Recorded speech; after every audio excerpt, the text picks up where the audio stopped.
Tribune Jalian Marlaxia sat at the bar, nursing his drink, while the usual crowd of cadets and civilians drank and sang the war songs of the Grand Coalition. He'd been a soldier in the Grand Coalition armies for almost 70 galactic years. He'd risen from the lowest rank to commanding a Kexarch of 100,000 troops. For his loyal service, he was promoted to Tribune and given the option to retire or his pick of assignments. The service was all he knew, so he took the offer to teach at the academy. He drank alone most of the time. Most cadets were too intimidated to talk to him outside class. His rank, experiences, or sheer size kept most cadets from speaking to him when he was off duty. Unlike most of the academy instructors, he was one of those mythical beings. A combat veteran of many wars. Most instructors had combat experience, but usually just one or two conflicts. As part of his interview with the academy commandant, his service record was reviewed. He was surprised by some of the details in it. After 70 years of combat service, it all blurred together. He'd fought in 22 wars, 642 major engagements, numerous skirmishes, and more than a few barroom brawls. He shrugged at the last one. He came up through the ranks and became an officer by battlefield commission. He wasn't an officer and an aristocrat like most of the cadets he taught. He was almost 3 meters tall and massively muscled, like all soldiers from Trilaxia. Numerous scars crisscrossed his entire body, especially his 4 arms and the curled horns on his head. So he was surprised when a cadet from the newest class approached him, pushed by his friends, of course. "Try, Tribune Marlaxia," the young Kitteran stuttered.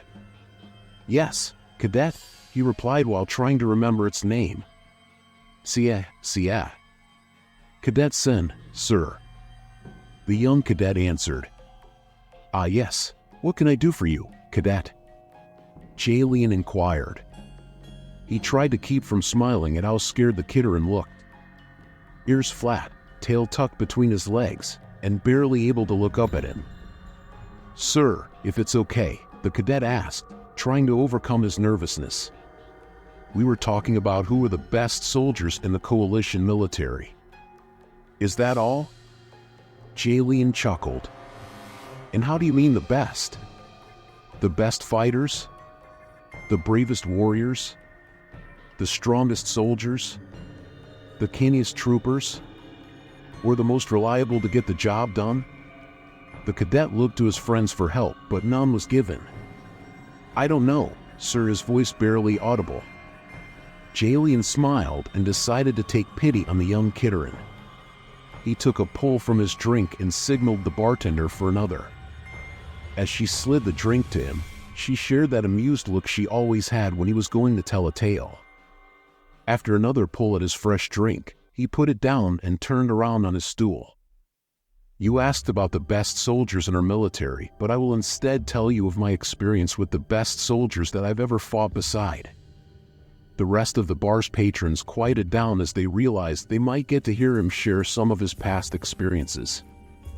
They weren't part of our military, but one of the few allies willing to step up when the Razeth invaded our space. Jalian's eyes stared at nothing as he tried to remember how long ago it was. About 30 cycles ago, it was. They'd sent a large force against a small colony world, Raza 6 taking another pull from his drink before continuing. "I was just a Kiliad then, commanding a millinarch of heavy infantry. The entire Tetachar had been sent to evacuate the civilians before the Razeth arrived. At the time, most of us thought sending 10,000 soldiers to evacuate 6,000 civilians was overkill." He shook his head before continuing, "But we hadn't met the Razeth in combat before." Jalian looked around the room before continuing. "Cadets learn about the Razeth in their 3rd year, so for the younger cadets and the civilians in the room, I better explain who the Razeth were.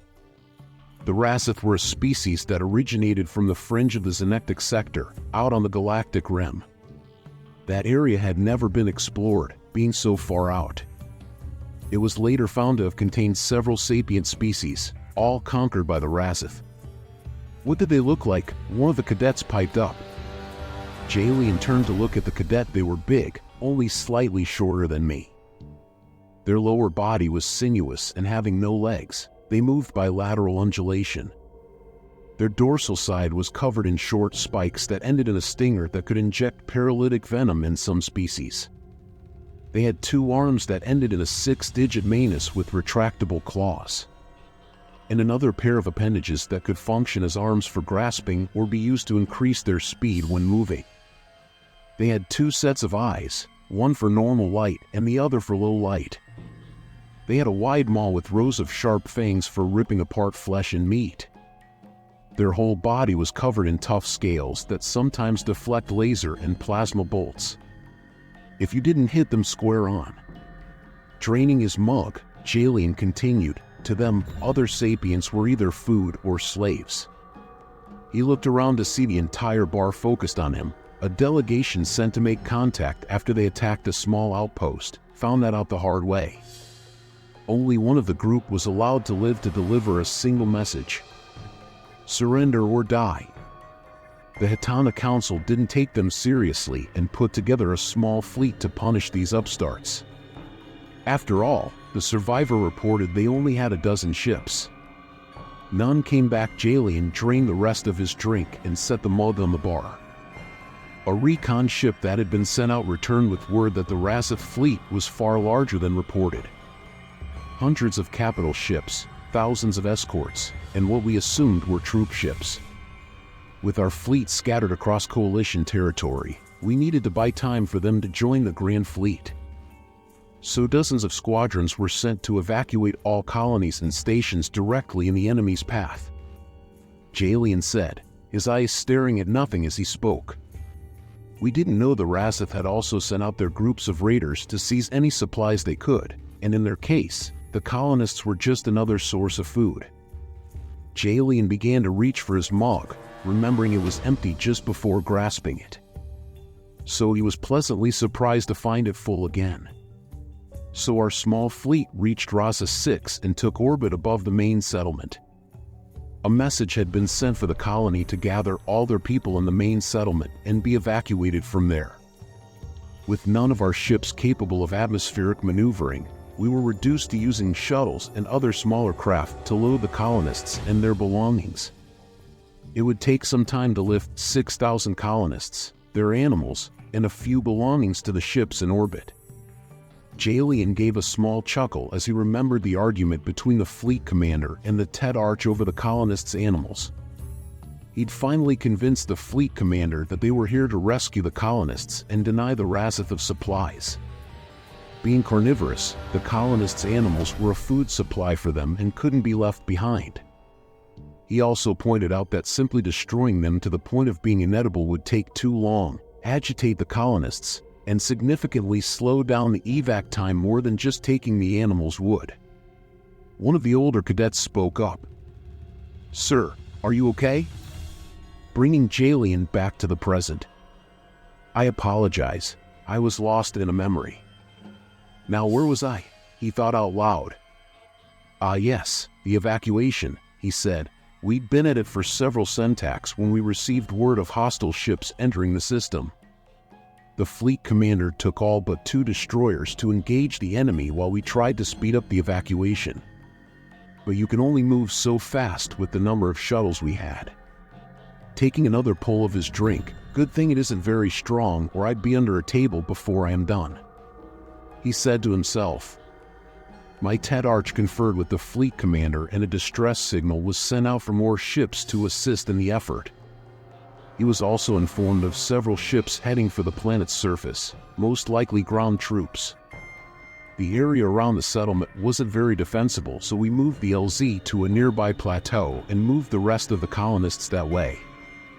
The colonists would often take their livestock to graze on the top of the plateau, so there was a well-worn path. And even better, some of the livestock naturally began to climb the trail to their grazing spot. The path up was mostly rock and dirt with some vegetation here and there. He continued, it leveled off into 3 different benches as you ascended. This allowed a brief rest for some of the slower colonists. The plateau was bulbous where the pathway exited on it, sheer cliffs along nearly all sides provided added protection, and the land narrowed to a bluff over the river, far below. A wide spot at the farthest end of the bluff was just big enough for an LZ. His hands helped show what he meant. The Ted Arch began breaking off Millenarch at the base and at each bench to hold off the Razeth. Julian recalled each level could be supported from the defensive line above. And with either side of that steep slope being a sheer cliff face, it looked like a tough lead to crack. After deploying 5 Millenarch along the trail, from the bottom, over 3 benches and a line on top, that left 5 others to assist in the evac and build backup defensive lines. My Millenarch was to hold the second bench. He explained. Jalian was starting to enjoy sharing this with the crowd. He didn't talk about it often, but oh did he dream about it. The nightmares weren't as frequent now, but every so often, they'd plague his sleep. The sights, sounds, and smells of that desperate fight. The screams of the wounded and dying, feeling the battle slip out of his control. We got word from the fleet commander that his battle was going well, but neither side had an edge. Jalian said, "We also got some intel back from AI-controlled recon craft about the multiple formations of the enemy sacking and burning anything they came across and all heading our way." His throat getting dry, he took a drink from his mug and then continued, "We had our first contact with the Razeth not long after that report. There were less than a Millenarch of them. We opened up as soon as they came into range and got the nasty surprise of finding out that their scales gave them some defense against laser and plasma fire. Here and there one went down, but nowhere near the numbers expected." His eyes took on a haunted look. "We hadn't even eliminated a quarter of them before they hit the first line of defense and rolled right over it. A favorite tactic was to grab one of our troopers with the lower set of appendages on the torso, entangle them, and then either bite into them, sting them with their tail, or simply rip them apart.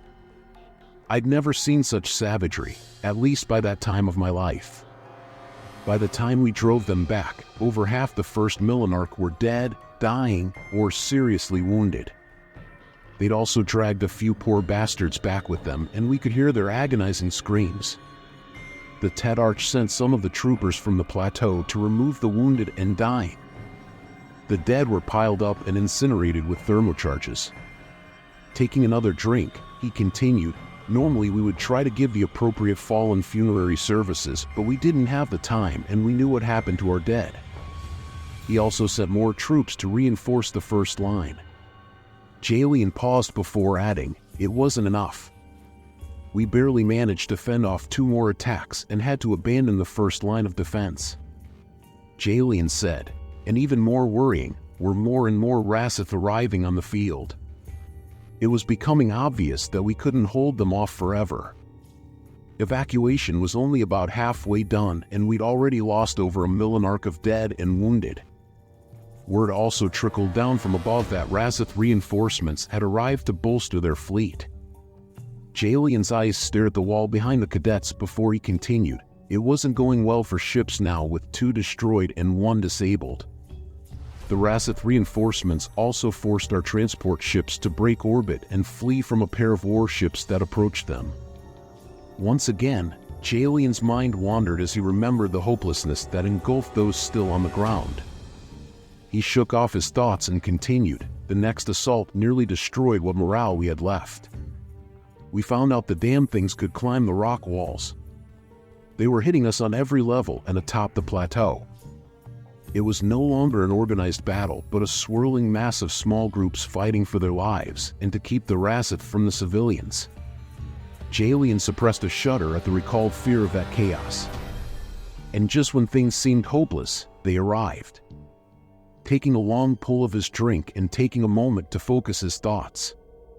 Several people in the crowd asked the same question, "Who?" The entire crowd looked eager for the answer. "The humans."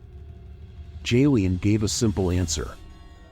At the crowd's bewilderment, he explained, "Yes, I know that for most of you, your only experience is with their traders and travelers. They don't look that tough, but you'd be surprised at how tough they truly are. And their military forces are downright scary.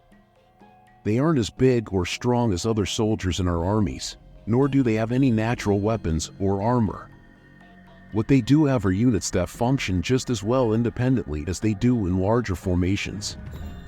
Their troops are well-trained, disciplined, and brave to the point of idiocy. Jalian gave a slight smile as he remembered the elation that someone heard their call. I learned later that they were just a small fleet passing through a nearby system but didn't hesitate to respond. Their half-dozen warships immediately attacked the Razith fleet in their flank and threw them into chaos. Their largest supply ship could land and take off from a planetary surface and had plenty of room to take the rest of us off the planet in one shot. But the plateau wasn't big enough to land on. But they solved the problem with human efficiency. Jalian continued. They set down on a nearby ridge and used the shuttles to ferry people and animals over to it. It was a far quicker process than going back and forth between a ship and orbit. But I am getting ahead of myself. We were on the verge of being overrun when a noise I'd never heard before came from above and behind me. Humans in black body armor and firing projectile weapons were advancing down the path and firing into the mass of Razith fighters. And their weapons were far more effective than our energy-based weapons. They fired explosive-tipped projectiles that exploded on contact. This reduced the chance of a deflection to almost zero. Their shots just punched through Razith's scales like they weren't there. Jalian looked around the bar, seeing the crowd hum on his every word. With their help, we managed to not only repulse the Razith from the path and plateau, but also their dropships chased them back to the settlement. Jalian drained his mug again before continuing. I'd never seen a human up close before. They were bipedal and had a single pair of arms. After their leader removed her helmet, I also saw they had 2 eyes on the front of their face and 2 ears on the side of their head. Directly below and between their eyes was a single proboscis and a single mouth with small teeth. Most of them had some form of fur-like tufts on their head. The human commander came up to me, evidently familiar with our rank badges, and greeted me. I was effusive in my reply because they'd just saved our asses. Forgive me if I don't recall our exact conversation, but it has been a long time since that day. Jalian tried to recall as much of the convo as he could. She'd introduced herself as Captain Mendez of the United Terran Marines. And they thought they'd drop in to give a hand with these fucking Jabbas. One of the cadets asked, "What's a Jabba?" It was an insulting nickname for the Razith. When I asked about it, she just called it a classical reference. They officially called them Gorgons. It refers to a creature from their ancient mythologies. Something to keep in mind, humans are fond of humor and understating the difficulty or danger of a situation. They are also fond of calling things by nicknames, which could be good or bad. Human military personnel most of all. Jalian recalled the enjoyment he got when they later taught him banter. If a human likes you, they like to joke around with you. That is usually a good thing. But I've found very few things scarier than when a human is deadly serious. Jalian paused before continuing. When they get like that, some serious violence is about to happen. They always fight hard, but often in a more clinical fashion, like we do. But when a human soldier gets that serious, they will fight with a frightening level of ferocity.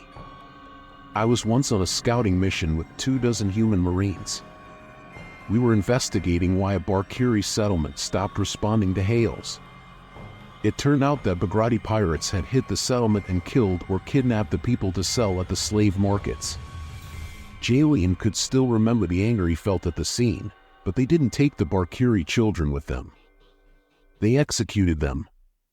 That was the first time I saw a human soldier become deadly serious. We caught up to those pirates, and even though they were outnumbered by the pirates, they killed every one of them and didn't lose a man. And they didn't just kill them, they beat many of them to death with weapons, tools, furniture, or just using their closed manus and boots. I saw one even use a Bagrati's arm to beat the pirate to death. This will be relevant later, I promise. As I was saying, the Marine captain introduced herself and we began exchanging tactical information. It was also around this time that I found out I was the most senior officer left alive and became in charge of this mission. Now that we knew they could simply climb the sides, we decided it was easier to form a defensive perimeter on top of the plateau. We only had a few more shuttle trips left in the evacuation. Jalian said. So we left a squad of human marines on the last bench and started to build a defensive line across the neck of the bluff. We also dug out a shelter area for the refugees to hide while waiting. That is also when I found out Captain Mendez only brought 250 Marines. I asked the captain about it and she smiled and told me each Marine is worth 10 of those damn Jabbas, so we got them outnumbered. Several cadets laughed at that, enjoying the disdain shown to the Razith. I only had just over 4,000 combat-effective coalition troopers, 1,000 of which I sent to guard the human vessel and to take all injured or dead. The Razith were horrible shots and preferred volume of fire over accuracy. I probably wouldn't be here if they could shoot worth a damn, Jalian said, kidding on the square. I placed half a Millenarch with the refugees and spread some pickets along the edge of the plateau. Meanwhile, the humans took position on the front line with a pair of rapid-fire railguns. We got the front line trenches and secondary breastworks dug when a squad of Marines came jogging back and said they were coming. Jalian took a pull at his nearly empty mug before continuing. I pulled in the pickets and we got ready to fight. The first wave came up on the trail, and as they burst onto the top, those rapid-fire railguns ripped them apart. Razith body parts were flying everywhere, and in no time, they'd swept the plateau clean of Razith soldiers. But we got word many more were heading our way. They attacked from the trail and by climbing the sides of the cliffs. 10 times they came and 10 times we threw them back. The memory of the desperation came roaring back to him. The last time they got into the trenches where vicious melee combat broke out. The humans pointed out a weak spot under their chin that weapons, fire, or even knives could penetrate with ease. With this knowledge, we gave better than we got, as an old human saying goes. But the cost had been heavy. More than half of my remaining troops were down, fortunately, more wounded than dead, Jalian said, and despite their much stronger armor, less than 100 Marines were still able to fight. But a bigger problem was all but 2 shuttles were still flying. The Razith shot down 2 and damaged 5 others heavily enough to pull them from duty. At least we finished evacuating the last of the refugees and their animals. Now we were ferrying over our dead and wounded. The Razith came again and we barely drove them back. Jalian paused before continuing. It was at that point we abandoned the trenches and moved everyone that was left to the second line. Unfortunately, the rapid-fire railguns were out of action. There were only 60 Marines and just over 1,000 coalition troops in the defensive lines. Jalian looked out at his audience and saw they were intently focused on his tail. I took about half my troopers and built one last fallback position, just before the bluff opened up to the LZ. After that, there was nowhere to go. Each successive attack chipped away at our shrinking defense force. A steady stream of wounded flowed to the LZ. But finally, the last of us would be evacuated on the next 2 shuttles.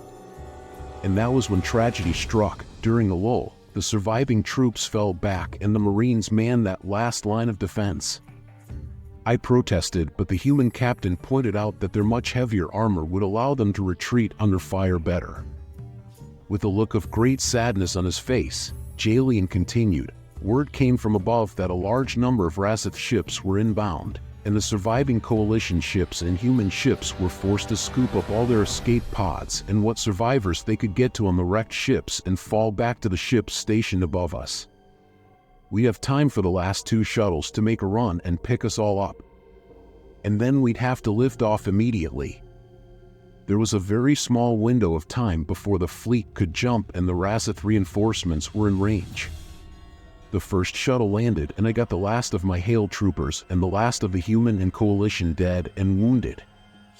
We lifted off to allow the other shuttle to land, but Razith's fire hit it and turned it into a brilliant fireball crashing into the valley floor below. 32 Marines, including Captain Mendez, were still on the bluff below. They'd fallen back to the LZ with the Razith not far behind. I rushed to the cockpit to tell the pilot to go back for them, but he told me they were too heavily loaded. I suggested abandoning the dead to make room. He agreed, and I called the captain to be ready for pickup, but she said there was no time. She ordered the pilot to return to their ship and dock. She then called the freighter and told them to lift off as soon as we docked. I protested, but the pilot replied he had to follow her orders. Jalian said, I was still in the cockpit when she called the human fleet commander and said those 3 words I will never forget. Drop Thor's hammer. The human fleet commander made her repeat the order, and I could hear the sadness in his voice as he gave an affirmative to her reply. The captain simply replied, Orc. Jalian drained his drink before continuing, and then I heard my pilot and what sounded like every human with the radio return the phrase. Our pilot mumbled something about Valhalla and practically crash-landed us in the freighter hangar. We hadn't even dropped the ramps before I heard the doors clang shut and felt the engines roar as we lifted off. I asked the pilot what the phrase "drop Thor's hammer" meant, and he just turned on a monitor hooked into the fleet feed from a recon drone. The Marines were surrounded by the Razith and fighting hard with most of them down. Jalian sighed. It was then I saw a streak of light race down and hit the LZ. It turned into a massive fireball, and then a massive plume of smoke and debris rose from it into a Harkin fruit-shaped cloud. I looked at both pilots and saw tears on their faces. One of them explained to me that drop Thor's hammer meant to drop a nuke on their position. I asked why she did it, and the pilot replied so we wouldn't try and risk the fleet by returning for them. And that is why I say they are the best I ever fought with. They came to help us when they didn't have to. They fought shoulder to shoulder with us, and in the end, they sacrificed themselves to make sure we would survive. Jalian scanned the crowd, seeing them shocked, amazed, and even saddened at that action. And now, cadets, it's late and we get up early. And with that, Jalian set down his empty mug, signed his credit chit, and left the bar.